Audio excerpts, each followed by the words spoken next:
Racing at Hollywoodbets Kenilworth taking place on Monday. We've got a doubleheader alongside Hollywoodbets Greyville, and we've got a 9-race program down in the Western Cape to look forward to, with race number 1 set to get underway at 12:30. We've got Graham Hawkins joining us. And Graham, how are you doing?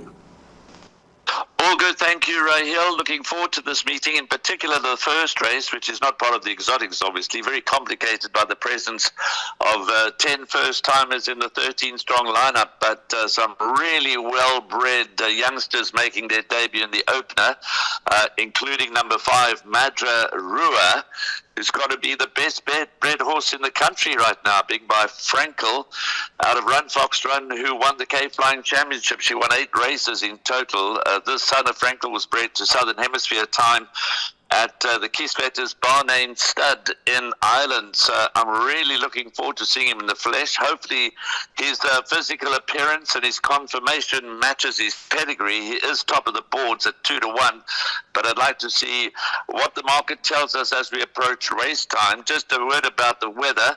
It's a very hot day. We record on a Sunday morning, as everybody knows. It's a very hot day in Cape Town today, Sunday. It's a clear day for race day Monday, but a lot cooler. Temperatures expected to reach 20 or 21 degrees. So sunny, cool day at Kenilworth this Monday, the 28th. Absolutely perfect for racing. Well, race number 1 is set to be run over the 1,200-meter trip. And speaking of number 5, Madra Rua, as Graham mentioned, he is the favourite, and will be interesting to see how he goes. I see that the comment is, if not too green, has a place chance. And this horse, Black Eagle, is at 28 to 10, 7-1 about number 11, Happy Verse. Prince Jasper at 10-1, and then it is 12-1 and Better Ball. Those, Graham, thankfully race number 1 does not form part of the bar pot, because it's certainly not going to be an easy start, but it could certainly turn out to be a nice form line to follow going forward. I have no doubt about that, Raheel. I think there are some potentially very, very good horses lining up in the first. We've talked about Madra Rua. You've mentioned Black Eagle, a beautifully bred son of Rafif, racing for the Hollywood team. That, as you mentioned, is the second choice. Happy Verse is a Vercingetorix out of a mare by Giants Causeway. Prince Jasper is a Gimme the Green Light out of Barcelona by Western Winter. Those that have run, Big Deal was a distant 5th behind Good For You, but 4th in that race was Randolph Hurst. He came out to win next up. Spirit has shown some ability, but needs to step forward a little more. And then there are 1 or 2 other very nicely bred first-timers. So the market is definitely be the best guide as we approach race time. That's race number 1. Race number 2 next up. This will be the start of the bar pot, and it is 1 the off time. 1,000 meters the distance, maiden plate, that will get the bar pot underway. And your favorite in this contest is number 11, Call Me Jane, at 3-1. Number 3, Le Turbo, is at 4-1, along with number 6. It's a 4-1 about the 8 or Jouer de Flute, and then you can get 8-1 and Better Ball. Those. Now, start off the bar pot. Graham, how many horses do you think we need in leg number 1? Well, again, we have the complication of some very well-bred newcomers. Number 3, Le Turbo by Vercingetorix out of Hollywood Boulevard from the Brett and James Crawford team. That's a very well-bred first-timer, as is number 6, Yanaman Vatkan. That's a son of One World out of a Karari mare, Richard Faree teaming up with Justin Snaith. They're both in the market as joint second favourites. I'm not too sure that Jouer de Flute is going to remain as short as he is in the market. I expect him to drift a little. The key horse, obviously, is number 11, Call Me Jane, who ran second on debut behind Priscilla Maisie and followed that up with a disappointing performance when 14-10 favourite, beaten as much as 5 lengths by Love Story. So quite what to make of Call Me Jane, I'm not sure. She did make her debut at Hollywoodbets Durbanville. This will be a second start down the lane at Hollywoodbets Kenilworth. I don't believe that any of these first-timers need to be too special to overturn Call Me Jane. Another first-timer to keep your eye on is number 7, One Cape, who races for the Greg Bortz, Nick Johnson and Gina Goldsmith partnership. Also 2-year-old chestnut son of One World. JP takes the ride for Justin Snaith on number 7, One Cape. Not much form to work around, so I wouldn't be surprised if again a first-timer was to come out on top. So my best advice for the bipod, again, as we always say, you have the opportunity with the opening leg of the bipod to see them go down to the start, check them out in the parade ring. Yeah, what MJ's got to say is very astute when it comes to judging them in the parading. Watch them go to the gates, watch the betting, and finalize your first leg selections for the bipod as late as possible. Obviously, the best runner on form is number 11, Call Me Jane. Yep, that is race number 2, start off the bipod. Next up, race number 3, start off the place accumulator. 13:40 is the off time. 1400 meters is the distance for this maiden plate. And here, your favorite is number 9, A Real Stunner at 18-10. Number 2, Sierra Sagrada is at 22-10. Number 8, Exalted Love, trading at 3-1 in the market. You can then get 8-1 and better bar low. So we've got the young 2-year-olds taking on the older horses here over 1400 meters. And this horse from the Brett and James Crawford yard tops the betting boards. He is having his first start after Geldin. And Loom Kotua is the man in the yines, dropping in trip as well. Will be interesting to see how he goes. And then number 2, Sierra Sagrada. There was a touch of support for this son of One World on debut, who went over 1,000 meters. And there's no doubt that he's going to show vast improvement now stepping up in trip to 1,400 meters, Graham. Absolutely, Rahil. Certainly one to keep your eye on, number 2, Sierra Sagrada. He ran behind the very speedy North Point on debut. That one followed up with a facile victory next time. Sierra Sagrada will appreciate going from 1,000 meters up to 1,400 meters. Cracked a good draw gate. Number 2, Craig Zaki, riding for the Vaughan Marshall stable. So you have to include number 2, Sierra Sagrada, into your play. Number 8, Exalted Love, also gelded after his last start. So both these young 2-year-olds are making their first appearance as geldings. I'm mistaken there. Sierra Sagrada is not a gelding, he's still an entire. Exalted Love is the one that's making his debut as a gelding after 2 starts as an entire. Not bad form, but he will also appreciate going the extra a couple of 100 meters. So watch for improvement from number 8, Exalted Love. Obviously, A Real Stunner brings some form into the race, but it's not great form. If you go back in the form lines, when he ran second to Diablo, beaten only a short head, Thomas Jenkins was third on that occasion. We expected improvement from both Thomas Jenkins and Real Stunner coming out of that race. The improvement was not really forthcoming. So just how strong the form is for number 4, Thomas Jenkins, and number 9, Real Stunner, is open to question, but Real Stunner has been placed in his last 2 starts, well beaten on both occasions.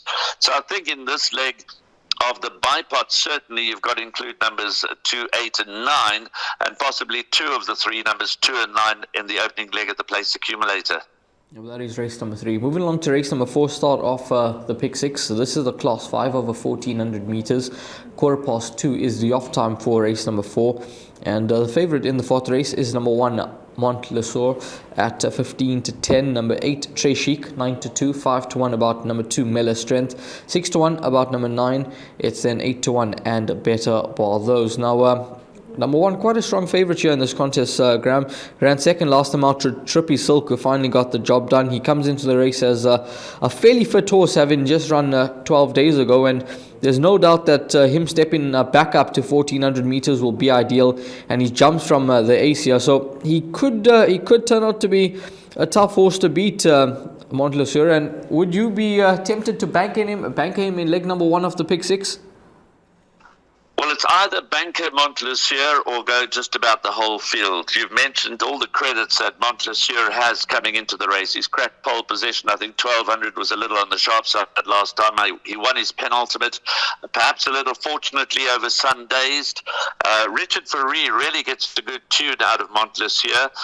He's ridden him 6 times for 2 wins, 2 seconds, and a 4th. Montlesour's both wins, therefore, have been when Richard Ferree has been aboard. He won't have any troubles in transit. He shouldn't have any troubles in transit. This race does look beautifully set up for him, so I wouldn't put anybody off bankering number 1 Montlesour in the first leg of the pick 6. The opposition doesn't amount to much. Mela's Strength certainly has his limitations. Ozark gets blinkers for the first time in his career, which is interesting. That could result in him taking a little more interest in what's going on around him. Avignon was fourth behind Trippy Silk, so should be held by Montlassure. I think Avignon has every chance of finding a trifecta or quartet position. Trey Chic, what you see is what you get. He's always there and thereabouts. And Iskiro, the same comment applies. So I do think the betting has it pretty much right. I think that Montlassure deserves to be a warm order favourite. There are so many things in his favour. I think it's going to be a tough nut to crack. That's race number 4, number 1, Montlassure, and he could certainly be a horse that you start your altar comes with on the day. Moving along to race number 5, next up, it is a Class 4 over 1400 meters. 1450 is the off time, and it is the start of Jackpot 1. It's a big field that are set to compete in race number 5, where the favorite, weak favorite, is we've got 2 and 5 War Chariot and 2 FA, both at 4-1. Number 4, Green Garnet, is at 9-2, along with number 8, Devil a Saint. It is 7-1, number 13, Scottish Links, 14-1, and better Barlow. Scratch number 7, Boogie Fight, and number 16, Land of the Rising Sun. Graham, race number 5 on the program. What's your thoughts here? Tough contest?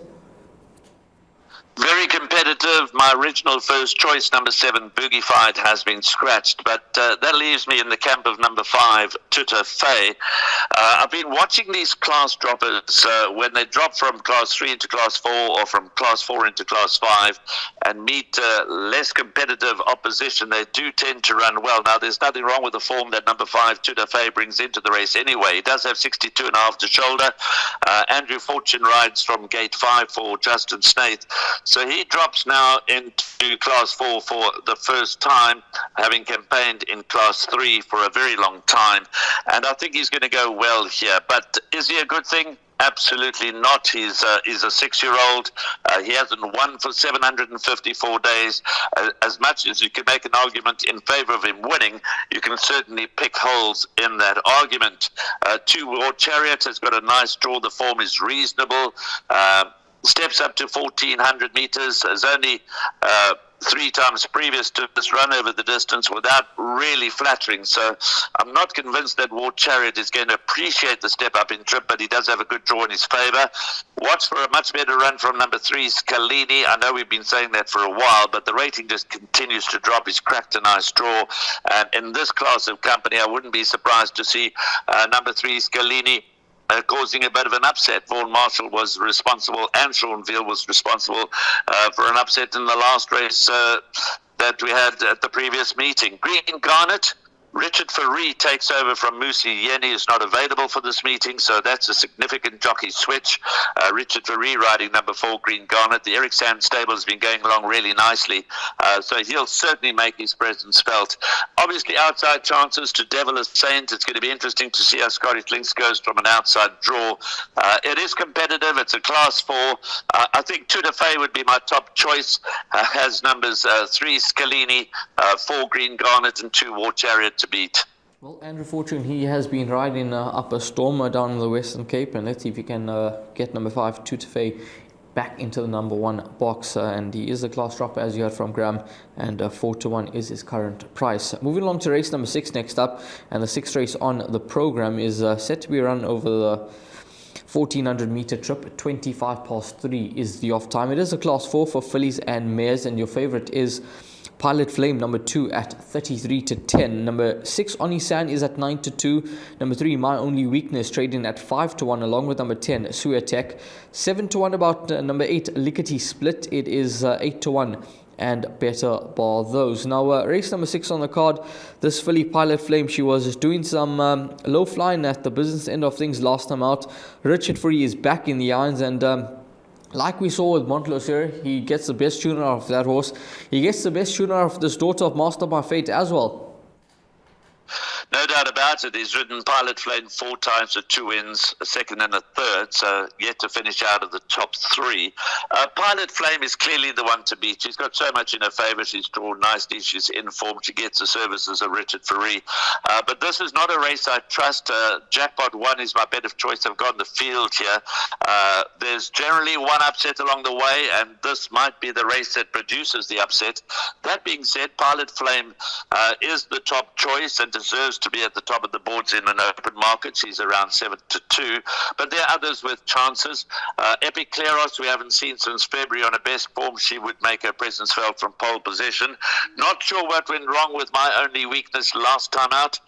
She didn't finish off a race at all. She steps back to 1,400 meters. She won a penultimate start over this trip, being miraculous. She's usually very genuine, very honest, so expect a lot better from number 3, My Only Weakness. Number 4, Russian Royal. Eric Sands likes this filly by Rafif. She's only had the 3 starts. We haven't seen her since December. Mornay Vinard takes over from Musi Yeni. She's done enough to suggest she could be competitive in this class. Oni Sand is making us wait. It's been 709 days since she last won, but there have been signs in recent showings to suggest that she could get it right any one of these days. Then Lickety Split, Senora Victoria, Swiatek, and even Family Power. I'm not going to give up on Family Power yet. Does have the worst of the draw to overcome. Her last 2 runs over 1,600 meters have been very disappointing, but notably she steps back to 1,400 meters here and should run a lot better. Pilot Flame, definitely the one to beat, but it's not a race I trust. That is race number 6, a race where you potentially want to go as wide as you possibly can. Race number 7 next up. This is a C stakes over 1,800 meters. 4 o'clock is the off time for race number 7. And here your favorite is number 4, 006, trading at 14-10. Number 2, Repetition, is at 28-10. Number 8, Express Yourself at 4-1. Number 3, Prime Venture at 6-1. It's 8-1 and better by those. Now, over the 1,800 meter trip, number 4, 006, ran a fair race straight out the maidens last time out when finishing 4th to Congressman, beaten just over 2.5 lengths on that day. And Graham, when having a look at this contest, would this be another horse that punters could potentially look to anchor some bets around on the day? I think so, Rahil. Looking through the program, I made number 4, 006, probably the best bet on the card. So he's the key horse for me when it comes to the exotics. When you look at the opposition, most of them appear to be stagnant. 006 does appear to have some scope for more improvement. He's definitely vulnerable. He's not the best horse in the Western Cape by any manner of means, but as you say, he's been very game, very consistent. He's just a 3-year-old son of Ursula Gederick's with only 7 runs under the belt. He's only run over track and trip. He ran 2nd. This is a C stakes race. The average merit rating is 73. His rating 82. I think there is scope for improvements. I think there's a lot more to come from number 4, 006. And again, Brett and James Crawford appear to have found the right race here for him to be ultra competitive and very definitely the one to beat. Justin Snaith saddles 3 runners. 2 Repetition to be ridden by Richard Faree, 3 Prime Venture, JP van der Merwe. The interesting runner is quite possibly number 8 Express Yourself, Craig Zaki. Clearly you've got to ignore the Derby run. He was sacrificed as the pacemaker there behind 8 and 18, and then prior to that he was in a Group 3 when 10th behind Zeitz in the Politician Stakes. So he takes a massive drop in class here. He does have 64 to shoulder. The blinkers have been removed and he might be able to perform better ridden with a bit of typical Craig Zaki restraint. So watch, I would imagine that with the weight on his back, Express Yourself is going to be switched off possibly towards the rear of the field. The pace is going to be a key factor here. Baton Rouge is definitely one that likes to go forward. My Bestie always rates a surprise opportunity, possible upset, but I'm going to be quite strongly in the camp of number 4, 006. I'm not going to look for ghosts. I'm going to nail my colours to the mast and hope that he does the job. Moving on to race number 8. Next up, penultimate race on the program, 25-5, the off time. It is a middle stakes, fillies and mares, 1,200 meters the distance. And number 4, Babelicious, is your week favorite at 4-1. You can get 5-1 about number 1, Dark Winter, and number 8, Trip to Maputo. 11-2, number 5, Worldcraft, number 9, Miss World. And then it is 6-1 and better by those, in a race where the market have got them very competitively priced from 4-1 all the way out to 10-1. So most of these horses have got solid chances of delivering a knockout blow here in race number 8, Graham. Lovely race, very competitive. The key form line, Rahil, is very definitely the 11th of February. Now, I know that's more than 2 months ago, but the fact of the matter is, on that occasion, when raced over 1,200 meters, Trip to Maputo won it by a short head from Miss World. Babalicious was only a neck away third, and close up behind them, beaten only a little more than a half length of the line, was Miss Marguerite. So on that form line, you can throw a blanket over Trip to Maputo, Miss World, Babalicious, and Miss Marguerite. And Miss Marguerite is actually quite favourably treated at the weights this time around, and does, on the evidence of that form, offer real good each-way value at around 10 to 1. But I'm in the camp of number 4, Babalicious. I do think that she's got scope for improvement, as does number 9, Miss World. Perhaps the 2 3-year-olds have got more improvement to come than number 8, Trip to Maputo, is the 4-year-old. But all of that being said, it's going to be very competitive. A little bit of luck in running could sway the outcome here. So I'm going to go with number 4, Babalicious, to beat 9, Miss World, 8, Trip to Maputo, and 3, Miss Marguerite. Those 4 fillies that were involved in that race on the 11th of February do lead the way for me. But obviously, the very interesting runner is number 5, World Craft. She showed terrific potential as a 2-year-old, beating Rokapina and beating Babalicious, both of those 2 very good fillies. But we haven't seen World Craft since June last year, and she might just need this run. I'm going to throw her into the mix as far as jackpots and pick sixes are concerned, just in case, because the Vaughan Marshall stable, as we said earlier, ticking along very nicely. But at the very minimum, you've got to include numbers 3, Miss Marguerite, 4, Babalicious, 8, Trip to Maputo, and 9, Miss World in your play. Race number 9, final race on the day, 5:10 is the off time, 1,200 meters a trip. This is a class 5 for fillies and mares. And Candice Bass-Robinson has got the top 2 in the market here. Number 3, Cliffscape at 15 to 10. 2-year-old filly taking on older horses. Number 1, Poetic Princess, 22 to 10. Number 4, Love Story at 8 to 1, along with number 7, Becky Sharp. It is double figure odds about the balance. Now, this filly, Cliffscape, will be interesting to see how she does go against the older horses. She was a winner last time out, beating Una the Unicorn, who did come through to frank that form line. She's got plenty of scope for improvement, Graham, and I think the point now with this filly is that, do we believe that a rating of 83 is correct, or do we believe that she's ahead of that mark? Yeah, that's a hard one to call. Of course, as I said to Dees when we were on the show last time, it's still very early to make definitive calls about the talents or otherwise of these 2-year-olds that are likely raced in the threshold of their career. Lots to look forward to. But again, when you look at the opposition, they all seem to be kind of in their place, don't they? So if there's any kind of improvement to come from number 3, Cliffscape, she's going to take a ton of beating. I'm not sure I'd be rushing off to claim the 15 to 10 because I think her stable companion, Poetic Princess, has a live chance. She brings some decent older horse form into the race, and she's also just a 3-year-old with the potential to improve. And of course, Andrew Fortune is going along really nicely for Candice Bass-Robinson, as is Sean Veal. So a very strong hand in the race, Candice Bass-Robinson, with number 1, Poetic Princess, and 3, Cliffscape. But my play is also going to revolve around number 7, Becky Sharp. So 1, 3, and 7 are the horses I'm playing around with in the 9th race. I'm not going to ignore Becky Sharp. She's got her limitations.